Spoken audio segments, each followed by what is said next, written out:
ESPN is reporting that the Kings are close to signing free agent Jay Crowder. Just looking at when he was drafted, that would have been the 2012 NBA draft. Jay Crowder was taken out of Marquette with the 34th pick. The 35th pick was Draymond Green. The 39th pick was Chris Middleton. Kings that year, they had the 5th pick, and they picked Thomas Robinson. But we probably don't want to spend too much time. Why are you bringing that stuff up? Well, I'm just looking over that year who was drafted. You know, man, thankfully, Jerry's here to clear that up for you, because ain't no reason we bringing up Thomas Robinson on this show today. Well, he was just drafted the same year as Jay Crowder, that's all. But here he is, all-time Kings icon, the great Jerry Reynolds. Jerry, how are you today, sir? Well, I was pretty good till you mentioned Thomas Robinson. Sorry. Sorry. Yeah, well, I was going to say that was really a jolt to even those of us in the franchise, because Jeff always thought and had said he's going to take Lillard, and it was one of those deals. Everybody assumed that Robinson would go second that year. Believe it or not, that was all the pre-drafts, and he slipped, and he should have kept slipping. What about Jay Crowder? I just remember you were nice enough to come on one of the shows I was doing at the time. Might have been with Mr. Kreidler. When Jay Crowder was part of that, I think he was part of the Kyrie Irving Cleveland trade. I remember you said, Jay Crowder is a tough buckaroo. At 34, is he still a tough buckaroo? He is still a tough buckaroo. So I hit the highlights right there. What do you think of the acquisition, assuming it goes through? Well, I don't see any stopping the Kings now. Do you? No.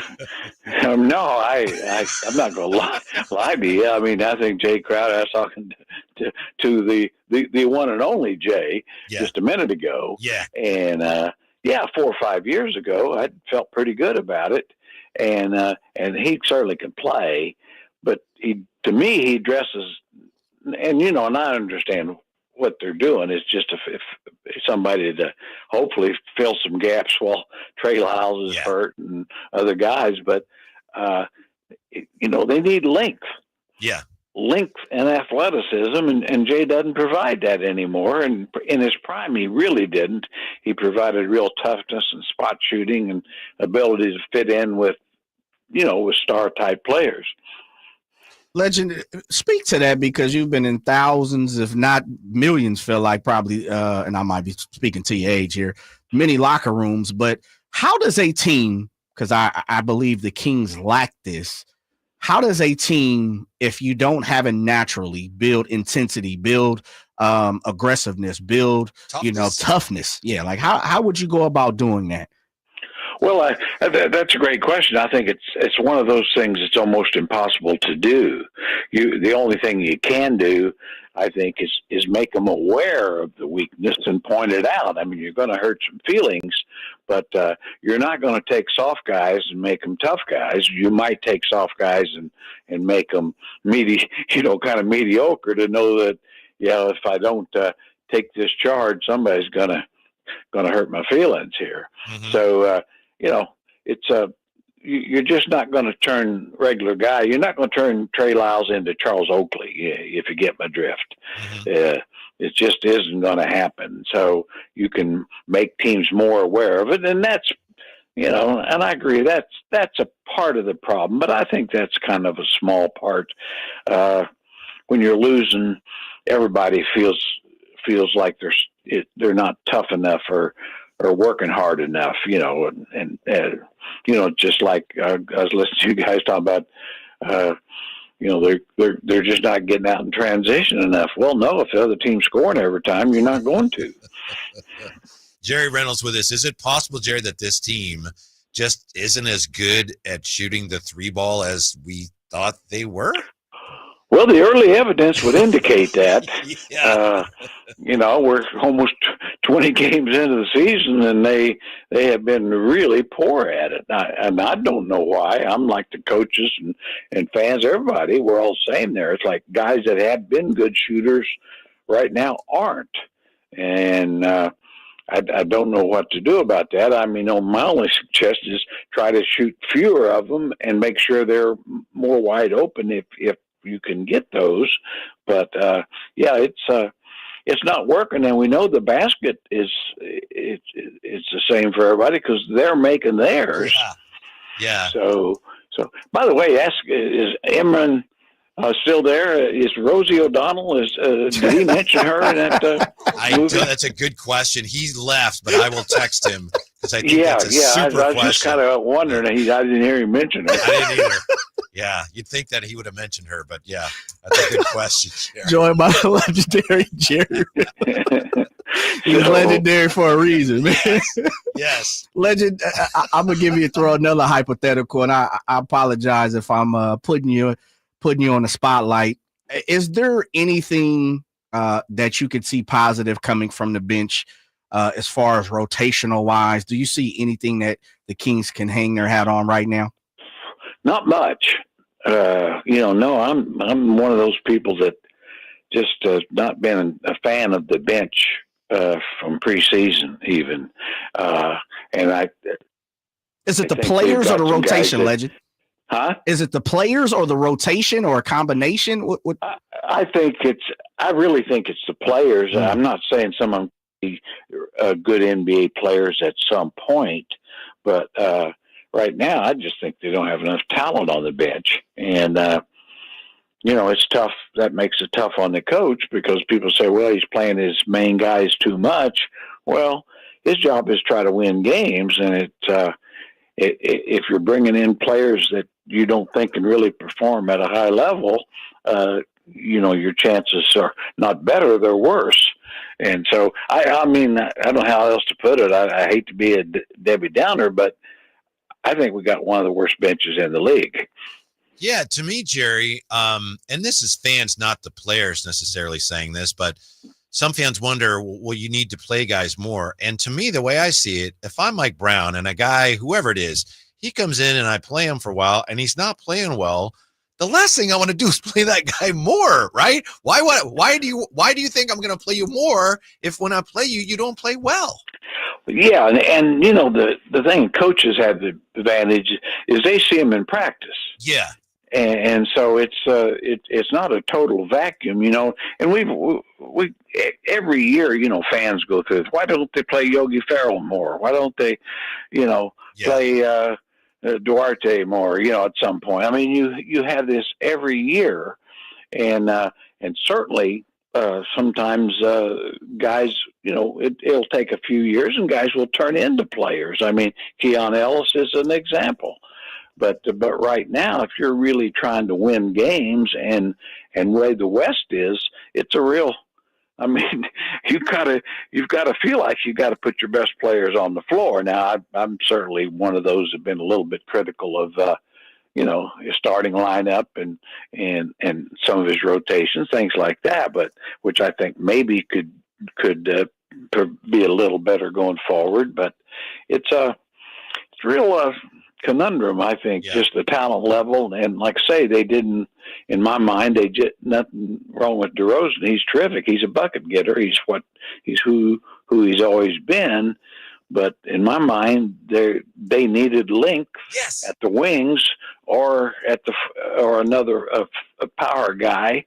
I always say like a John Collins or a Derek. Derek Jones Jr. Those are a couple of guys that you just knew would fit in and make the team better, at least in my mind. Yeah, I'm with you there. I'm with you, Legend. It's interesting. Speaking of the starting lineup, we saw a move last night. Of course, Keon jumping in there for Kevin Huerter. As someone who's been in those positions, how long do you go with Keon versus – do you switch back or, is this permanent? Is this for the rest of the season? How do you see it? Well, I think probably most coaches would say it's a 5 or 10 game situation. I mean, it's Keon's job to lose. I think myself, along with, a lot of fans, not everybody, of course, but I kind of felt that's the way they should have started the season. And it might have even improved the bench. I think with Kevin, it was a good bench player in Atlanta, by the way. And he came in, and I think with this team, his best role might be playing more at small forward. he's tall enough and long enough. He's not strong enough, but I think defensively he would do better there than against a lot of the guards. And so, and then, once he gets back to being the player that he's been for years or close to it, he and Monk, all of a sudden, then you got some firepower off your bench. A little more anyway. Yeah, maybe I'm not seeing this right, Jer, but when I watch the Kings play half-court defense, to me they're so focused on protecting the paint, where if the ball's on one side of the floor, the weak side defenders are coming so far over to protect the paint that they're not staying connected with the perimeter guys that they're supposed to be guarding. Ball gets reversed, the other team sprays, and then you got wide open shots, and it's really difficult for those guys to get from the paint back out to the three-point line to contest. So I don't know if that's what's going on. That's what it looks like to me. My question is, why are they getting absolutely destroyed by other teams at the three-point line? Well, yeah, I think your point's a good one. I mean, I think I see the same thing as guys helping back when they really don't need to be. Number one, I've always said, if you do help, you always have to help with the idea you can get back to the shooter. Right. Well, clearly, they're not getting back to the shooter. No chance. Yeah. And often I don't know that they're even helping. And along that line, I think this is just my opinion, of course, but they're trapping out high too much, and it's tough in the NBA to do that because guys are too good. Yeah. And they'll break the trap, and now everybody is, basically they're getting the guy penetrating to the hoop. Everybody's helping on him, and then the little kickouts. Which really gets the rotations spinning. It becomes 4-on-3, right? You break that 4-on-3, and if they either got an open shot or one pass, and they will get an open shot. And so it just seems to me like hate to sound like this is an old school thing, but at some point maybe just try not to switch as much, trap as much, and stay on your man. And I know this is one of those things. This team is small. And you get scored on, but I'm not sure it'd be any easier than it's currently happening. Joined by the legendary Jerry Reynolds. Legend, help me out here because I'm the type of guy that trusts my eyes, but your eyes, as far as basketball, is a lot better than me. I have no clue what the identity of this team is, offensively or defensively. Can you help me out with that? No, I can't. I wish I could. My eyes are getting a little cloudy, as it were.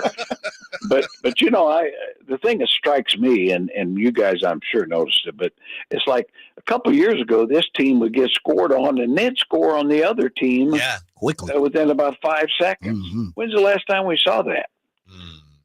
Last time I was watching video of them 2 years ago. Yeah. I mean, that's what I just am. I'm flabbergasted, and on that is because I thought certainly like a lot of people, I'm sure the coaches and front office had getting DeRozan, and I'm not blaming him. He is who he is. He's really good, but for whatever reason, this team was supposed to be a lot better offensively, and as we've seen here recently, that there's periods where they have a tough time even getting good shots. Mm-hmm. Yeah. And so I guess all I'm saying, I don't understand it. I mean, that was the idea of, well, the Kings are good offensively and now they'll be a lot better, and clearly they're not. Mm-hmm. And DeRozan has done really good, right. Individually. If so, that's I don't know. I mean, I think there's certainly some tweaks and things they can do, but this team as constructed, I think the starters really have to play well every night. And, that first half last night was a terrific half. Mm-hmm.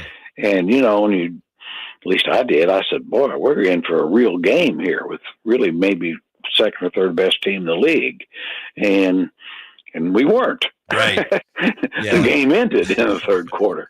Jerry, if you were the GM, I'm not going to mention any specific names because we don't even know who'd be out there, but looking at this team, how willing would you be to maybe trade some of your draft assets going forward to get help this year? And we know, part of this is the assumption that, if you want to get somebody who's really good in the NBA now, it costs you 2 or 3 first-round picks Would you be willing to entertain that for a player you thought could help you? Because the way I'm looking at it now, I'm starting to think they need to hang on to their draft picks. How about you?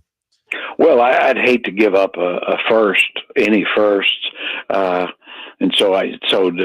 what can you do if you don't? I mean, obviously, other than trading assets you have, and there again, that is not quite as good as once was, type thing. So, yeah, they're in a tough spot. I mean, I think that if they could find. I thought, just like just for instance, some guys that were sort of available, like the Derrick Jones Juniors, Dyson Daniels, guys like that. There's always some guys out there, one or two or three, that are kind of undervalued but ready to jump into being players. Mm-hmm. And right now, that's, I think, where Monty and his staff have got to find one or two of those guys that might not be getting time on some of the better teams, but that given the right opportunity could really help somebody. Mm-hmm. And I think when you look at a team like Oklahoma City, that's what they've done over the years. The Lou Dorts and Isaiah Joes, and they were there for anybody. Yeah. Mm-hmm. Man, it's tough too. It's right. It's spot on. Yeah, I think you're spot on, Legend. How about this one? Let me shoot this. I know I'm firing today, man. So, don't blame you. I'm trying to ask some solid questions in the form of like, we're looking for answers as Kings fans. But if at this rate, at this pace, how do you see that? And I believe a move will be made. I'm knocking on wood back here in the form. I'm hoping a move is going to be made. But at this rate, where do you see this team, come All-Star break? Yeah, right now, I mean, here's the thing that scares me. It's brought me to beer night, actually, which is my limit. But they're 4-6 at home. Yeah, yeah. To have any chance at the upper echelon of the playoffs, they got to win 30 probably at home. Well, as you can see now, that's tough to do. That is more than uphill. And so, yeah, I think without help, I think it's going to be tough for this team to be certainly. I think it'd be tough to make the top 8 as they are. Just looking at the rest of the West. Now, the good news, and there is some good news. There's no a bunch of super teams. Some of the best teams, the Dallases and Minnesotas and Denvers are struggling like the Kings. Maybe not as much. Mm-hmm. Certainly Oklahoma City, and now we're seeing Golden State probably getting some reality hitting them. So you've got a lot of either good teams or potentially good teams, and then some rising teams like Houston and San Antonio, I would say, that are significantly better than last year. So if they could get this ship right, I mean, they still could, I think, in pretty good shape, because other than Oklahoma City, in my mind, I'm not sure who you just say is a notch above. Well, Jerry, we can't tell you how much we appreciate having you on. We're very grateful with Thanksgiving upon us. Grateful to have you on every week. So thanks, and have yourself a wonderful holiday, and we'll get back at it next week, sir. Well, thank you guys. Enjoy it, and I will have a good holiday if the Kings beat Minnesota. Otherwise, I don't know. Do you know if Rosie O'Donnell's going to be at the game or not? I've heard she is. Okay. I've heard her. I think Imran's going up there and be with her. I think they're going to have a double date or something. Maybe. All right, I'll find out. Thank you, Jer. We'll talk. Okay, see you guys. Wow. It's some of your questions, that's a good question. No answer. No idea. Yeah.